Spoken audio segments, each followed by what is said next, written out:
আর যেই তারটা নষ্ট হয়ে গেছে এটা সেই তার অনেক টাকা নষ্ট হয়ে গেল। এখানে প্রায় 70-80 মিটার ফাইবার লেগে গেল। তো কিছু করার নাই, তার অনেকগুলা জয়েন্ট হয়ে গেছে, লাইন চলতে সমস্যা করবে, সেজন্য কাস্টমারের দিক দেখে আমরা পুরো তারটাই চেঞ্জ করে দিলাম। যাদের তারে অতিরিক্ত জয়েন্ট থাকে তারা অবশ্যই আপনাদের তারগুলো চেঞ্জ করে নেবেন, না হলে আপনাদের তারগুলাতে লাইন চলতে অনেক সমস্যা করবে। আজ কাজ করতে গিয়ে দেখি আজব এক ঘটনা। আমাদের কাছে এক কাস্টমার ফোন দিয়ে বলেছে তার ইন্টারনেট লাইন নাই। আমরা ঘটনাস্থলে গিয়ে দেখি তারটি ছিঁড়েনি, বরং তারটির কোর বের হয়ে গেছে। এটা কাভার কোনোভাবে কেটেছে, কাটার কারণে কোর টান লেগে কোরগুলা বের হয়ে গেছে। তো আজকে এই তারটা পুরাটাই নষ্ট হয়ে গেছে। এটা মনে হয় কিছুতে চাবিয়েছে, যেহেতু আমরা বলতে পারবো না যে আসলে কি জন্য এটা হয়েছে, আর আমরা ঘটনাস্থলে ছিলাম না, তার জন্য বলতে পারবো না। তবে এটা কোনো কিছু পড়াতে ছিঁড়েনি, বরং এটাতে কিছু চাবিয়েছে, সেজন্য কোরগুলা বের হয়ে গেছে, সেজন্য লাইন নাই। আমরা এই তারটি 2 থেকে 3 বার ছিঁড়েছে, সেজন্য আমরা পুরো তারটাই চেঞ্জ করে দেব। তার টানছি, তার টানা কমপ্লিট হয়ে গেলে আমরা 2 মাথায় জাস্ট 2টা জোড়া দিয়ে দিলে আমাদের লাইনগুলো চালু হয়ে যাবে। দেখতেই পাচ্ছেন এখানে 2 তলা গ্রিলের সাথে বাঁধা হচ্ছে, 3 তলা বাসার গ্রিলের সাথে বাঁধা হচ্ছে। এখানে বাঁধা কমপ্লিট, আর আমরা এখন জাস্ট জয়েন্টগুলো দিয়ে দিলেই আমাদের কাজ কমপ্লিট হয়ে যাবে। এবার উঁচা দিয়ে বেঁধে দেওয়া হয়েছে, আগে পুলে ছিল না। আগে এই বিল্ডিং থেকে ওই বিল্ডিং এর মাথা পর্যন্ত বাঁধা ছিল, এখন পুলে বেঁধে দেওয়া হলো। এটা সেফ থাকলো। আর এখানকার কাজ চলছে, জাস্ট পুরানা ফাইবারটা খুলে নতুন ফাইবারটা ঢুকিয়ে দেবো, তাহলে এখানকার কাজ শেষ হয়ে যাবে। যতটুকু আমাদের ফাইবার প্রয়োজন ততটুকু আমরা ফাইবার নিয়ে নিচ্ছি।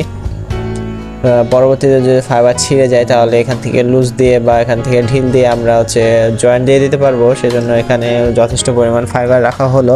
আর টিজি বক্সের ভিতরে ফাইবার ঢোকানো হয়ে গেছে, এখন জাস্ট 2টা জয়েন্ট হয়ে গেলে হয়ে যাবে। এখানে আমাদের 2টা লাইন চলে, একটা মিডিয়া কনভার্টার দিয়ে লাইন চলে আর একটা অনু দিয়ে চলে। আপনারা যারা মিডিয়া কনভার্টার দিয়ে লাইন নিয়েছেন তারা বুঝতে পারবেন মিডিয়া কনভার্টার কি, আর যারা অনু দিয়ে লাইন নিয়েছেন তারা অবশ্যই বুঝতে পারবেন না যে মিডিয়া কনভার্টার কি। তবে মিডিয়া কনভার্টার হলো একটি কালো কালার ডিভাইস, যেটা অনু আসার আগে অ্যাভেলেবেল ছিল, এখন অনু রানিং হয়ে গেছে, সেজন্য সেটা আর অ্যাভেলেবেল না। সবাই মিডিয়া কনভার্টার দিয়ে লাইন নিতে চায় না, মিডিয়া কনভার্টার লাইন নিলে অনেক সমস্যা হয়। তো এটা নিয়ে আর কথা বলছি না, যেটা কাজ করছি সেটাই দেখেন, যে তারটা জোড়া দিয়ে দিলে আমাদের কাজ কমপ্লিট হয়ে যাবে। তো আমার ভিডিওটি যদি আপনার ভালো লেগে থাকে অবশ্যই আমার চ্যানেলটি সাবস্ক্রাইব করবেন, আর আমার চ্যানেল যদি আপনি নতুন হন অবশ্যই আমার চ্যানেলটি সাবস্ক্রাইব করে যাবেন। আর আপনাদের জন্য একটি টাস্ক দিয়ে যাব, যদি আমার চ্যানেলের 2000 সাবস্ক্রাইবার হয়ে যায় তাহলে প্রথম একজনকে আমি একটা রাউটার গিফট করব।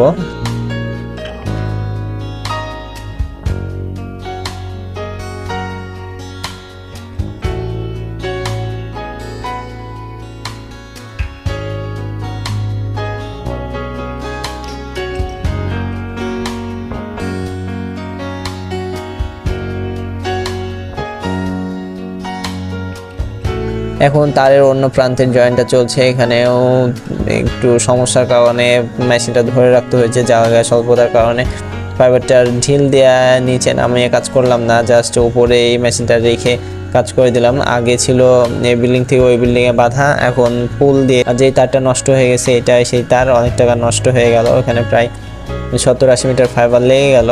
তো কিছু করার নাই, তার অনেকগুলা জয়েন্ট হয়ে গেছে, লাইন চলতে সমস্যা করবে, সেজন্য কাস্টমারের দিক দেখে আমরা পুরো তারটাই চেঞ্জ করে দিলাম। যাদের তারে অতিরিক্ত জয়েন্ট থাকে তারা অবশ্যই আপনাদের তারগুলো চেঞ্জ করে নেবেন, না হলে আপনাদের তারগুলাতে লাইন চলতে অনেক সমস্যা করবে। এই কলা গাছগুলো পড়ার কারণে অনেক সময় অনেকবার তার ছিঁড়েছে। তো আজকে কলা গাছের এই পাশ দিয়ে নিইনি, জাস্ট পুল দিয়ে নিয়েছি যেন আর না ছিঁড়ে। তো